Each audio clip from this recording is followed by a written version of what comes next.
Winston S. Churchill, The World Crisis, Volume 1, Appendix D, Mining. In order to combat the many unwise proposals which were pressed upon me at this time to squander our small stock of mines, I drew up the following paper, with which I endeavored to repel the demands from the Cabinet, the Admiralty, and the Fleet. I am aware that these views will be disputed, and I shall no doubt be told that the experience of the later stages of the war has disproved them. I still believe, however, that they were sound and truly applicable to the circumstances of 1914.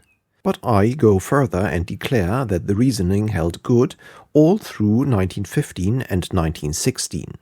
If I am reminded that as part of the life and death struggle against the German submarines in 1917, we were led into a mining policy on a scale so gigantic as dwarfed every previous scheme, and if, as the result of this huge diversion of our resources, a certain number of German submarines were destroyed, still I assert that these conditions would never have arisen if a proper offensive had been developed by the Royal Navy, as would have been possible at far less cost. All being said, I take my stand, as I wrote to Lord Fisher, on the dictum, mine in haste and sweep at leisure. Notes by the First Lord. Mining is mainly of two kinds: ambush mining and blockade mining. Ambush mining. Ambush mining depends on the whereabouts of the field remaining unknown. These mines may be scattered about in patches or short lines in the neighborhood of the enemy's ports or of the approaches to our own ports or landing places on the chance of enemy ships running into them. This chance is not great. The seas are very large. The area mined, even if on a great scale, very small. The chances of preserving secrecy long are not great, and most ambush minefields are soon discovered by merchant ships or other craft of no military value, being blown up by them. On the other hand, every patch of mines soon hampers the movement of the stronger fleet. The position of the minefields cannot be accurately known. There is very often a tendency for them to drag with their anchors in tide and sea. Also, ships cannot always be sure of their positions, and very often, when out of sight of land in weather unsuited to taking observations of the sun, 15, 20, or 30 miles error in position may easily arise. The fact that you know generally where your own mines are and when you are getting near their area, but do not exactly know where they are or exactly where you are, tends to paralyze your own movements, and might easily prevent effective action against or the interception of the enemy's fleet should it put to sea. The conclusion to be drawn is that ambush mines should be very sparingly used, chiefly in sight of land, and that not very much is to be expected from them. The general failure, so far as our present experience goes, of the German policy of ambush mining with which they opened the war, illustrates the truth of these conclusions. The only British warship, apart from the gunboat Speedy, which was actually engaged in fishing up mines, lost by this agency, has been the Amphion, and she was drifted out of her course on to the very minefield whose position she knew and which she was endeavoring to avoid. This is not by any means to decry the use of ambush mines as an immediate part of our concerted tactical combination. It is for this purpose mainly that the British fleet mine layers are organized, to lay mines in the course of an enemy before or during a battle, or across his homeward path if he has to put to sea, may be operations of the greatest consequence and value, and it would be most unwise to deplete them of their not too extensive store of mines, which should be reserved for this purpose and not squandered on promiscuous and haphazard uses. One more class of ambush mines deserves to be noted. A few scattered about on trade routes and off enemy ports, if well advertised and enforced by a few ships actually blown up, may exercise a very effective deterrent on neutral commerce, which may be of use to the enemy. Blockade mining. It is not possible to blockade a modern fleet by mining, even on a very large scale, unless superior force is maintained in the neighborhood of the minefield to prevent or oppose the mines being removed. In the days when Admiral Togo mined the debouches from Port Arthur, the submarine did not exist, and it was possible to maintain a close and constant watch on the minefields, so that even if he was unable to stop the enemy removing the mines, he knew when they were doing so, and this perhaps gave some clue to their future intentions. Even so, the Russian fleet put to sea whenever they wanted to. It would not be possible to keep such a watch now without exposing the vessels so engaged to almost certain destruction from the enemy's submarines. Further, blockade mining is more effective the closer in it is to the enemy's ports, and therefore the watching vessels would be continually exposed not only to the attacks of the submarines, but to a greatly superior force of enemy destroyers and light cruisers.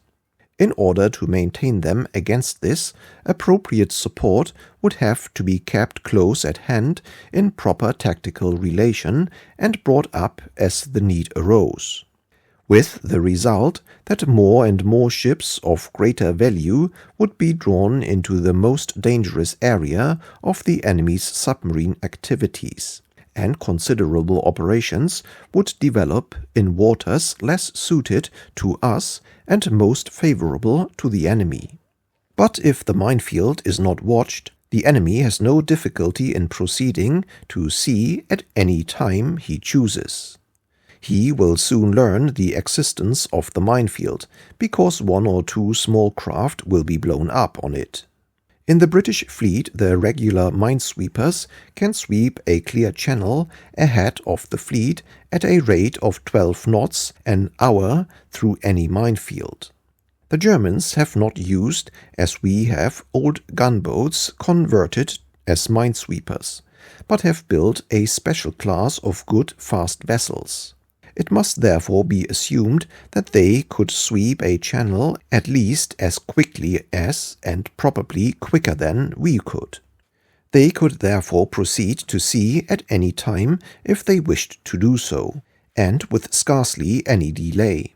Also, if they did not wish immediately to proceed to sea, they could sweep a channel through the minefield, of which they would know the existence, and which, being in close contact with land where actual bearings could be obtained, they could follow exactly, and so have continued means of ingress and egress. We, on the other hand, would not know where this channel was, and would be prevented from approaching by the known existence of our own field. The conclusion is that it is not possible to blockade mines to stop a fleet from putting to sea, even if that were what we wanted to do.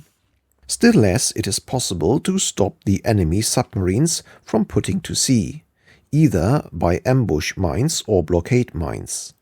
The rise and fall of the tide between high and low water makes a minefield ineffective against shallow draft craft for half the 24 hours. The distance of 50 yards, which is the usual interval between mines, is 5 times the breadth of a submarine. By diving to 50 feet, the chance of contact with the mine is removed, and only the lesser danger of fouling the mooring remains. It is perfectly easy to sweep a channel for submarines as for other vessels at any time. Where there is any uncertainty about the whereabouts of a minefield, trawlers or small merchant ships with a very few people on board, can go ahead of the submarine and pilot them out. If necessary, vessels could be specially prepared as mine bumpers, with a kind of cowcatcher apparatus in front of them. We are experimenting with 5 different methods of fitting ships for mine bumping, and shall very soon have a number of vessels which can go almost with impunity into a minefield. British submarines have frequently traversed, wittingly and unwittingly, the German minefields around Heligoland. And German submarines are probably traversing our southern mined area with indifference and impunity at the present time. On the other hand, it is a curious truth that your own minefield is a greater deterrent to your own operations than to those of the enemy. You have to put it down yourself, so you do not want to sweep it up. You know where it is, though not very accurately. You instinctively try to avoid the waters you have yourself fouled. Nothing has been more valuable than the searching and relentless watching maintained in the Heligoland Bight by our submarines since the beginning of the war. Its vigilance and efficiency have defeated themselves by forcing the Germans to retire actually inside their basins and canal, and thus depriving our submarines of any targets. It would be a great pity to hamper them in their work and expose them to additional dangers for the sake of such vain and illusory precautions. The weak passive defense of mines cannot for a moment be compared as a military measure with the enterprising offensive of submarines. The above considerations also apply to suggested schemes for shutting submarines in by a network of mines fastened together by wire. Minesweepers or mine bumpers would force a channel through this as easily as through ordinary lines of mines, the only difference being that several being dragged along by the string would be exploded at the same time. Also, it is evident that the limitations of this form of defense cannot be carried very far on account of the enormous quantities of material and explosives required. It would be very difficult and dangerous to lay in close proximity to the enemy ports and fleets. The process would be slow, the losses certain, and it could in any case block only a very small portion of the 100-mile broad mouth of the Heligoland Bight.